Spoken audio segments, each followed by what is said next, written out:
नमस्कार साथियों। हम संत रविदास जी की भक्ति भावना पर चर्चा कर रहे थे। भक्ति से क्या अभिप्राय है, भक्ति का स्वरूप मध्यकाल में कैसा रहा और संत रविदास ने भक्ति के विकृत स्वरूप का जो खंडन किया, उस पर चर्चा हमने पिछले व्याख्यान में की। जो भक्ति का सकारात्मक पक्ष है, जिसे धारण करने के लिए संत रविदास जी ने समाज को प्रबोधित किया, वह अब हम उस पर चर्चा करेंगे। वे कहते हैं, आपो गयो तब भक्ति पाई। भक्ति कब प्राप्त की जा सकती है? जब हम अहंकार को, अपने आप को परित्याग कर देते हैं, जब हम आत्मसमर्पण कर देते हैं प्रभु के समक्ष, तो भक्ति है। आपो गयो, आपो मतलब अहंकार, अपना आपे का अभिमान। जब ये अभिमान चला जाता है, वही वास्तव में भक्ति है। राम मिल्यो अपनो गुण खोयो, रिद्धि सिद्धि सबे जो गमाई। साधना की प्रारंभिक अवस्था में ही अनेक प्रकार की रिद्धि सिद्धियां प्राप्त हो जाती हैं, परंतु जब भक्त भक्ति की चरम अवस्था में पहुंच जाता है, तो फिर उसके आगे रिद्धियों का, सिद्धियों का, विभिन्न नवनिधियों का कोई मूल्य नहीं रह जाता। वह अपने गुणों को ही खो देता है, वे राम में मिल जाता है, परमात्मा में मिल जाता है। और कहे रविदास छूटी सब आस, और तब उसकी सब भीतर जो कामनाएं थी वो सब समाप्त हो जाती हैं, उसकी सारी कामनाएं दूर हो जाती हैं जब वे हरि के पास हो जाता है। और ऐसे स्वरूप में आत्मा स्थिर भई, और उसकी आत्मा परमात्मा में ही स्थिर हो जाती है, सब ही निधि पाई। और तब वह सभी निधियों को, सभी खजानों को, सभी समृद्धि को प्राप्त कर लेता है। तो इसीलिए पहली शर्त उन्होंने क्या रखी कि भक्ति के लिए पहली शर्त है आपा खोने की, आपा को, अपने अहंकार का परित्याग करने की। जब तक हमारे भीतर ये भाव रहता है कि मैं हूँ, तो ये मैं का भाव, कबीर भी कहते हैं, जब मैं था तब हरि नहीं, अब हरि है मैं नाही। तो जब तक मैं का भाव अपने भीतर रहता है, तब तक हम परमात्मा से विमुख रहते हैं। और जब ये मैं, आपा, अहंकार का भाव मिट जाता है, तब एकात्म भाव, तब एकात्म की स्थिति हो जाती है। और संत रविदास की भक्ति शुद्ध प्रेम पर आधारित रही है। वे किसी कर्मकांड पर आधारित नहीं है, कोई योग साधना पर आधारित नहीं है, किसी शास्त्रीय विधि विधान पर आधारित नहीं है, वे प्रेम पर आधारित है। जब भक्त परमात्मा के प्रेम में लीन हो जाता है, जब वह उसी में पूरी तरह से खो जाता है, तभी उस आनंद की प्राप्ति होती है। और वे आनंद कैसा आनंद होता है? अलौकिक, उदात्त आनंद, शाश्वत आनंद, चिरंतन आनंद, जो समाप्त नहीं होता।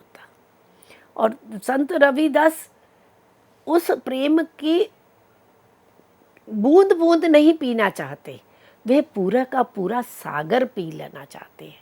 इसीलिए उनके जो भक्त हृदय की भावुकता है, भक्त हृदय की जो तल्लीनता है, वह इस पद में बहुत सुंदर शब्दों में अभिव्यक्त हुई है। जब वे कहते हैं, पिया राम रस पिया रे, कि मैंने तो राम का रस, राम के प्रेम का रस पी लिया रे।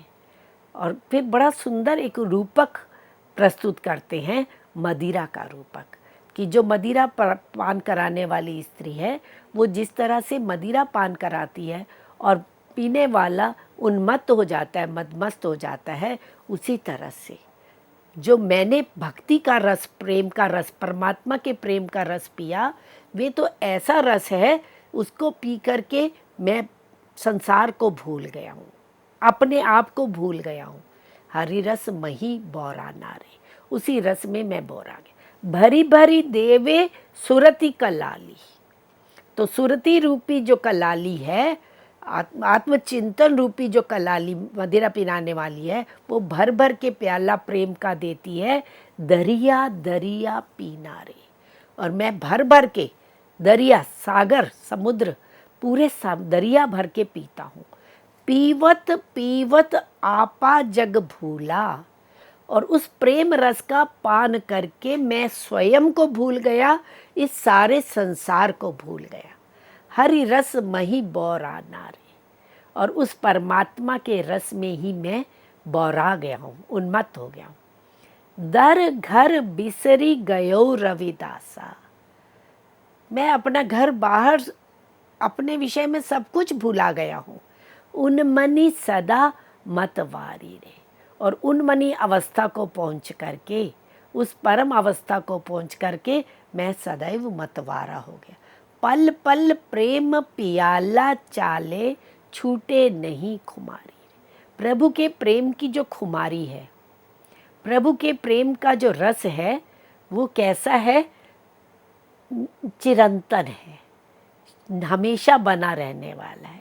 तो जिसने एक बार उस प्रेम रस का प्याला पी लिया, उसकी वे खुमारी, उसका वे नशा कभी टूटता नहीं है, कभी समाप्त नहीं होता है।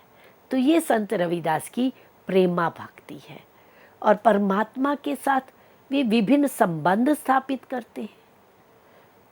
कभी वे उनके साथ स्वामी सेवक का संबंध रखते हैं, कभी पुत्र और पिता का संबंध रखते हैं, कभी पत्नी और पति का संबंध धारण करते हैं। सभी संतों ने इसी तरह से विभिन्न संबंध आत्मा और परमात्मा के साथ जोड़े हैं। संत रविदास भी कभी वे प्रेमी प्रेमिका का संबंध भी करते हैं, कभी उसके साथ स्वामी और सेवक का भी संबंध करते हैं। प्रभु जी तुम स्वामी हम दासा, ऐसी भक्ति करे रविदासा। कभी वे कहते हैं सुत सेवक सदा असो, ठाकुर पिता ही सब सोच। पुत्र और पिता का संबंध है। स्वयं को सुत कहते हैं और ठाकुर प्रभु को पिता कह करके संबोधित करते हैं। ठाकुर तुम मम ठाकुर, हूँ तुझ सेवक, कि आप मेरे स्वामी हैं, मैं आपका सेवक हूँ। और कभी वे पति पत्नी का संबंध भी स्थापित करते हैं। सगुण भक्तों ने तो अधिकांशतः माधुर्य भक्ति को ही धारण किया है, कांता भाव की भक्ति को ही स्वीकार किया है। हम मीरा की भक्ति देखते हैं, परमात्मा को, कृष्ण को वे अपने प्रिय के रूप में और स्वयं को उनकी प्रियतमा के रूप में चित्रित करती है।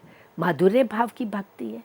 सूरदास की भक्ति वात्सल्य भाव की भी है, सख्य भाव की भी है, दास्य भाव की भी है, माधुर्य भाव की भी है। और संत रविदास की भक्ति जो प्रेमा भक्ति है, उसमें भी वे उनके साथ पति पत्नी का संबंध भी रखते हैं।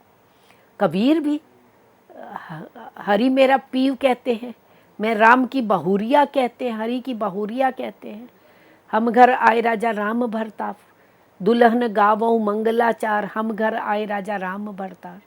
तो इस तरह से भगवान के साथ, प्रभु के साथ पति पत्नी का संबंध वो प्रेम की घनिष्ठता को दिखाने के लिए आवश्यक हो जाता है। तो संत रविदास भी इसी संबंध को स्वीकार करते हुए कहते हैं, सहु की सार सुहागिन जाने, तभी तजी अभिमान सुख रलिया माने। कि जो सौभाग्यवती स्त्री है, जिसका पति उसके साथ है, वही उस सुख को जानती है, संयोग के सुख को वही जान पाती है। तन मन दे न अंतर राखे, पति और पत्नी के बीच में शरीर का, मन का, आत्मा का किसी प्रकार का भी कोई अंतर नहीं रह जाते। आवरा देखी न सुने अभाषे, कि वह उसके अलावा किसी और की तरफ ना देखती है, ना किसी दूसरे के विषय में सुनती है, ना कहती है। दुखी दुहागिन दुई पख होनी, जिन नाह निरंतर भगति न कीनी। जो भक्ति करने वाले आत्मा है वह तो सुहागिनी है, और जिसने भक्ति नहीं की, जो परमात्मा के प्रेम का रस जिसने पान नहीं किया, उसे वे दुखी और दुहागिनी कहते हैं। सुहागिन का ही पर विपरीत वे दुहागिन कहलाते हैं। तो संतों ने भक्त की जो व्याकुलता है उसको विरह के रूप में चित्रित किया है। संत कबीर भी विरह की अनेक साखियाँ, अनेक पद प्रस्तुत करते हैं। संत रविदास ने भी अपनी वाणी में विरह के अनेक पद प्रस्तुत किए हैं।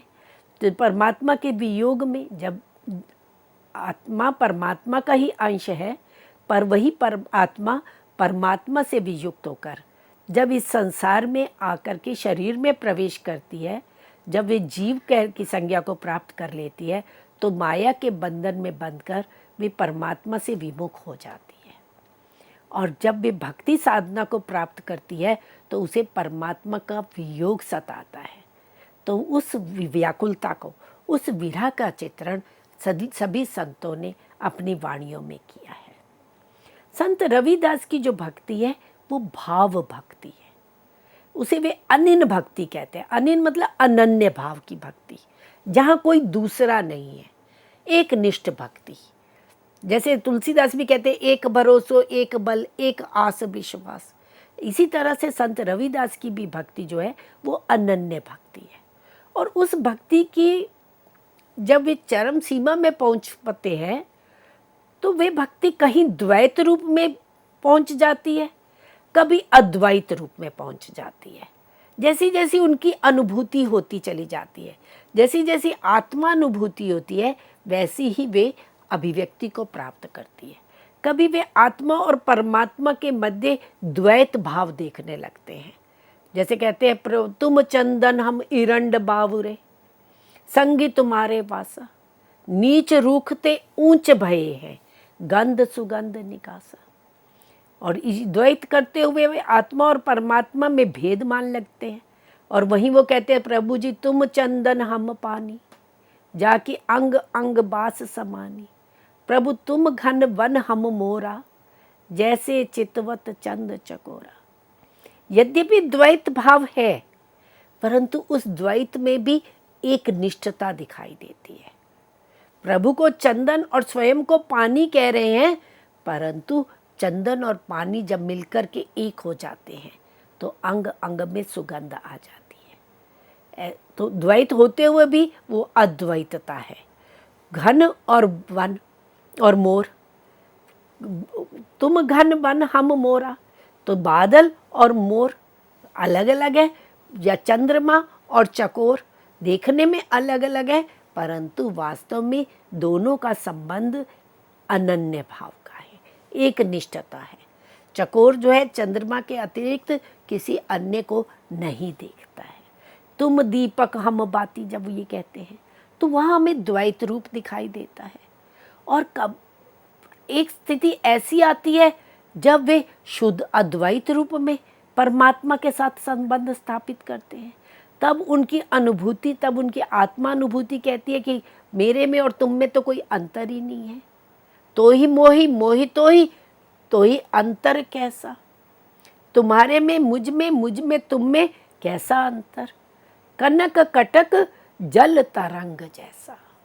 बहुत सुंदर दृष्टांत देते हैं कि जैसे स्वर्ण है, स्वर्ण से आभूषण बना और वही आभूषण पुनः स्वर्ण में परिवर्तित हो गया। जल से ही लहर बनी और वही लहर पुनः जल में परिवर्तित हो गई। पानी ही ते हिम भया, हिम बह गया बिलाई, जो कुछ था सोई भया, अब कछु कही न जाए। कबीर ये बात कहते हैं। तो ये भी यही बात कहते हैं कि स्वर्ण से ही आभूषण बनता है और फिर स्वर्ण रूप में परिवर्तित। तो स्वर्ण और आभूषण में, जल और तरंग में कोई भेद नहीं है। तो ही मोही, मोही तो ही, अंतर कैसा। तो भक्त और भगवान दोनों में अभेदता है, दोनों में एक रूपता है, ये बात करते हैं। अब क्या होता है कि आत्मा जब परमात्मा से वियुक्त होती है, इस संसार में आती है, तो माया के बंधन में बंध जाती है, जिसके कारण वे ईश्वर से विमुख हो जाती है। तो अनेक ऐसे बाधक तत्व होते हैं जो आत्मा को परमात्मा से मिलने में बाधक बनते हैं। माया के बंधन है, और उसमें सबसे बड़ी परेशानी मन होती है। हमारी इंद्रियां, चाहे वो कर्मेंद्रियां हैं या ज्ञानेंद्रियां हैं और मन है, ये जब तक अस्थिर रहते हैं तब तक आत्मा और परमात्मा के बीच भेद बना रहता है, तब तक उनके बीच में एकत्व की स्थापना नहीं होती है। माया का बंधन जीव को परमात्मा से विमुख करता रहता है। और इन बंधनों, इन बाधक तत्वों का संतों ने विरोध भी किया, और इनसे सचेत रहने के लिए भी वे बार बार भक्तों को अनुरोध करते हैं। मन की अस्थिरता के विषय में वे कहते हैं, मन मोरा माया में लपटानी, विसा सख्त रहियो निसवासर, अजहू नहीं अघानो, कामी कुटिल लबार कुचाली, समझे ही नहीं समझानो। तो सबसे पहले आवश्यकता है मन को स्थिर करने की, मन को वश में करने की, मन को प्रभु के चरणों में लगाने के लिए। परंतु मन कहाँ रहता है? विषयों में आसक्त रहता है रात दिन। अजहू नहीं अगानी, बार बार प्रयत्न करने से भी वो विषयों से विमुख नहीं होता है। कैसा है? कामी है, कुटिल है, लबार है, कुचाली है। समझाने पर भी ये मन समझता नहीं है। तो मन की जो अस्थिरता है, जब तक ये दूर नहीं होगी तब तक प्रभु की प्राप्ति नहीं हो सकती। और ये अस्थिरता कब दूर होती है? जब हम सत्संगति में जाते हैं, जब हम गुरु की शरण में जाते हैं और बार बार गुरु की शरण में जाकर, संतों की शरण में जाकर के उनसे उपदेश प्राप्त करते हैं, उनसे शिक्षा ग्रहण करते हैं, तो अपने मन को धीरे धीरे विषय वासनाओं से विमुख करते चले जाते हैं।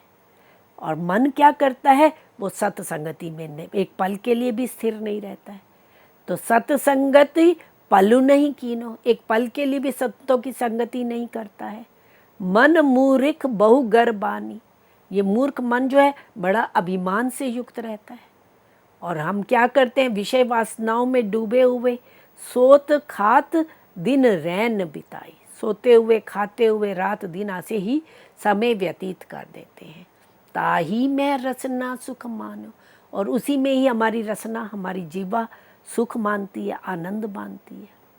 माया में ही हिली मिली रहियो, माया में ही सदा अपने आप को प्रसन्न रखता है, हिलमिल कर रहता है।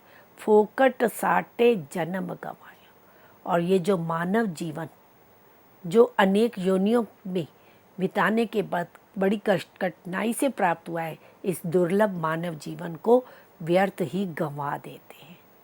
कही रविदास कछु चेत बावरे, तो वो मनुष्यों को संबोधित करते हैं कि हे बावरे मन, कुछ सचेत हो जाओ, राम नाम बिन नहीं उबरानो, राम का नाम स्मरण किए बिना तुम्हारा उद्धार नहीं हो सकता, तुम उबर नहीं सकते।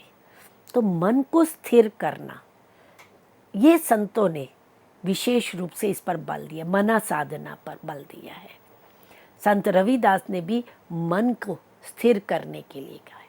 अब मन को स्थिर करने का साधन क्या है? मन को कैसे कंट्रोल किया जा सकता है? इसके लिए भी संत रविदास समाधान भी देते हैं कि गुरु को ज्ञान प्रेम को साटी, कुबुद कुकर्म छुड़ाई, कही रविदास मन थिर वैसो, चली सब छाड़ी गुरु शरण आई। तो सब कुछ छोड़ करके गुरु की शरण में चले जाओ। जब मनुष्य गुरु की शरण में चला जाता है तो गुरु प्रदत्त ज्ञान से, गुरु ज्ञान प्रदान करता है और प्रेम की साटी, प्रेम की छड़ी प्रदान करता है, जिससे कुबुद्धि और कुकर्म छूट जाते हैं। मन जो है वो अपनी जगह पर स्थिर हो जाता है। तो इसलिए मन के नियंत्रण का साधन सर्वप्रथम वे गुरु की शरण में जाने को करते हैं। गुरु की शरण में जाना आवश्यक है। अंतः साधना द्वारा साध्य को प्राप्त करने के लिए गुरु के पथ प्रदर्शन एवं कृपा का होना अनिवार्य है। और इसीलिए मध्यकालीन सभी संतों ने गुरु को महत्व दिया है।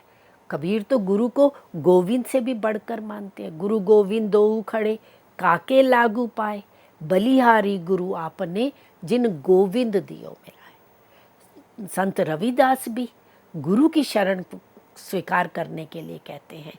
गुरु क्या करते हैं? हमारे जो पिछले जन्मों के कर्म हैं उनको नष्ट करते हैं, और जो हमारे पाप हैं उनको नष्ट करते हैं और हमें सद्मार्ग की ओर प्रेरित करते हैं।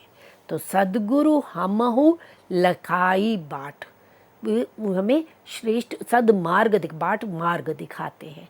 जन्म पाछले पाप नसाने, पिछले जन्मों के जो हमारे पाप हैं उन सबको नष्ट कर देते हैं।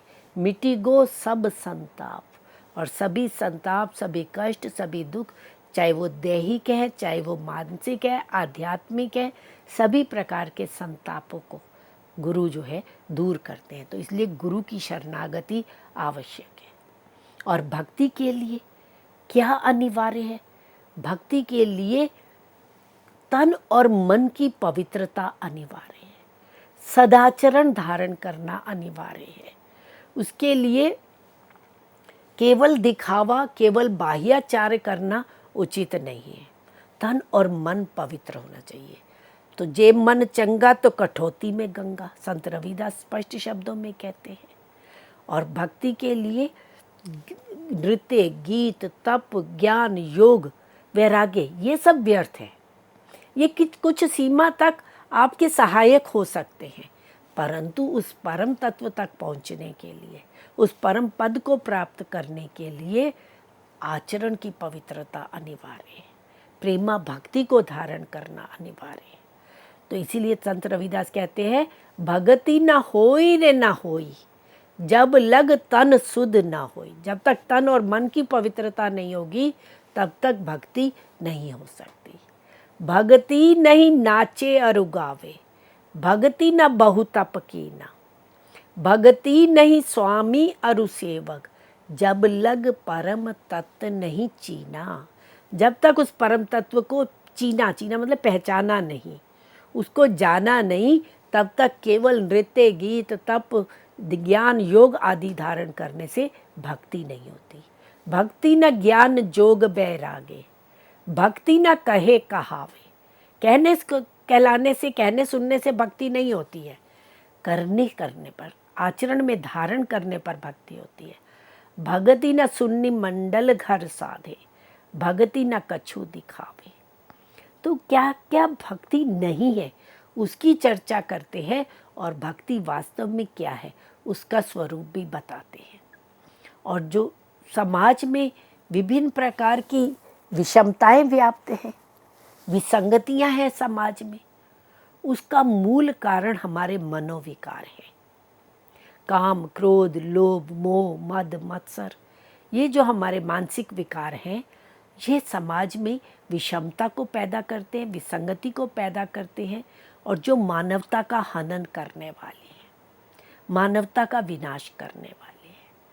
और जब तक हम इन मनोविकारों से, इन मानसिक विकृतियों से घिरे रहेंगे, तब तक ना तो मानवता का विकास हो सकता है और ना समाज का विकास हो सकता है। तो मनोविकारों के परित्याग के लिए संत रविदास बार बार जीव को सचेत करते हैं, और कहते हैं कि जो पशु पक्षी हैं उनमें कोई एक मनोविकार होने के कारण वे विनाश को प्राप्त होते हैं, और मनुष्य में तो काम, क्रोध, लोभ, मोह, अहंकार आदि सभी विकार हैं। तो मनुष्य कैसे अपने उद्धार की आशा कर सकता है? वे कहते हैं, मृग, मीन, भृंग, पतंग, कुंजर, एक दोष विनाश। इनमें एक एक दोष होता है जिसके कारण इनका विनाश हो जाता है। पंच दोष असाध जामई, और जिस मनुष्य में पांचों दोष है, पांचों विकृति है, काम, क्रोध, लोभ, मोह, अहंकार की, ताकि के तक आस, उसकी क्या आशा, वो कैसे उद्धार कर पाएगा, उसका कैसे उद्धार होगा, कैसे वे परमात्मा को प्राप्त कर पाएगा, ये आशा करना ही व्यर्थ है। और इसीलिए वे बार बार मनोविकारों को के परित्याग की बात करते हैं, हृदय की निर्मलता की बात करते हैं, चेतना में समता होना अनिवार्य है। जब तक मनुष्य के मन में समता का भाव नहीं आएगा तब तक वह परम पद को प्राप्त नहीं कर सकता, और उसके लिए आवश्यकता है सत्संगति को धारण करना, भाव भक्ति को धारण करना। तो साध संगति बिना भाव नहीं उपजे, और भाव बिनु भक्ति नहीं होई रे। तो चित्त की निर्मलता और चेतना की समता अनिवार्य है, और इसके लिए आवश्यक है नाम का स्मरण करना। नाम स्मरण को सभी संतों ने महत्व दिया है। संत रविदास ने भी नाम को चिंतामणि, कामधेनु कहा है, नाम को पारसमणि कहा है, नाम को ही सभी कष्टों से मुक्त कराने वाला, माया के बंधन से मुक्त कराने वाला कहा है, नाम को ही मुक्ति का प्रदाता कहा है। संत रविदास कहते हैं, सुख सागर सुर तरु चिंतामणि, कामधेनु बसी जाके, चारि पदारथ असट दसाधिधि, नवनिधि करतल ताके। ये नाम को सुर सागर भी सुख सागर कह रहे हैं, नाम को सुरतर देवताओं का वृक्ष कल्प वृक्ष कहते हैं, वे उसे चिंतामणि कहकर संबोधित करते हैं, उसे कामधेनु जो सभी इच्छाओं को पूरा करने वाली है, धर्म अर्थ काम मोक्ष चारों पदार्थों को देने वाली है, अष्टदशा निधि 18 निधियों और नव निधियों को 18 सिद्धियों और नव निधियों को देने वाली है। नाम मूल है ज्ञान को, नाम मुक्ति को द्वार, कि नाम ही मुक्ति का द्वार है। जा हृदय हरि बसे पर ही न जग व्यापार, कि जिसके हृदय में उस प्रभु का वास हो जाता है, फिर वे इस सांसारिक व्यापार में, सांसारिक कर्म कांड में, सांसारिक प्रपंच में फिर वे नहीं पड़ता है। और भव सागर से पार उतरने का एकमात्र उपाय नाम स्मरण ही है। भव सागर तारण को एको नाम आधार, रविदास कबहू नहीं छाड़िए राम नाम पतवार। और नाम का प्रभाव क्या है? सोई तन कंचन जानई, जिहि तन नाम, जिसके तन से, जिसके शरीर से नाम का प्रकाश प्रकाशित हो जाता है, वे फिर कंचन स्वर्ण समीश हो जाता है। और राम रविदास राम चिंतामणि, चहुदिस ओज उजास, फिर उसके तो चारों ओर प्रकाश का ही प्रकाशित हो जाता है। इस प्रकार मित्रों हम देखते हैं कि संत रविदास की वाणी ने भक्ति का मार्ग दिखाकर तंतकालीन समाज को हीनता और दैन्य से निकालकर आत्मविश्वास का एक मार्ग दिया, सामाजिक समता का मूल मंत्र दिया और समाज में संघर्ष के स्थान पर सामाजिक न्याय की पृष्ठभूमि प्रस्तुत करने में एक अभूतपूर्व सांस्कृतिक सहयोग दिया। घृणा और सामाजिक प्रताड़नाओं के बीच संत रविदास ने टकराव और भेदभाव को मिटाकर प्रेम और एकता का संदेश देकर समाज को एक सही राह दिखाई। इस तरह से संत रविदास ने अपनी प्रेमा भक्ति के माध्यम से समाज को प्रेम का संदेश दिया, मानवता का संदेश दिया। तो संत रविदास की भक्ति भावना पर आज हमने चिंतन किया, आज हमने उस पर चर्चा की। नए विषय के साथ हम पुनः प्रस्तुत होंगे। धन्यवाद।